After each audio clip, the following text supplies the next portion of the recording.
things you should never be involved in because they bring you down. They demean you. They bring your standard down. They cause you to be inferior.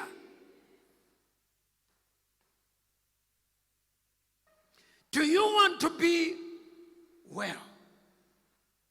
And the man says, I have no money.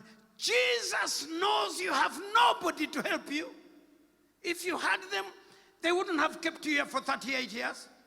Jesus knows you have no bank to go to. You would have gone there already. Jesus knows there is no hospital to heal you. You should have gone there. Jesus knows all the things that you think are your problem. He knows them. And the question is, but deep down in your heart, do you want to be well? Answer. I want to be well. And the man begins to tell a story. You know, an angel comes here, as if the angel comes from somebody else. It's Jesus who was sending this angel to come.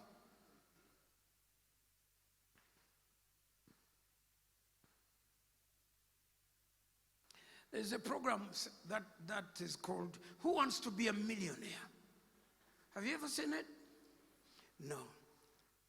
Who wants to be a millionaire? Wow.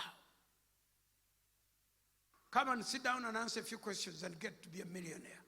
They start from $100, £100 or $100, depending on which country you're watching it. It goes up, keeps going up, going until you reach $1 million. If you answer all the questions, you get £1 million or $1 million. They don't care. Millions are there. They give women like that, yeah. On answering questions, yes. So what do I have to be? Just want to be. Do you want? The answer, yes, I want.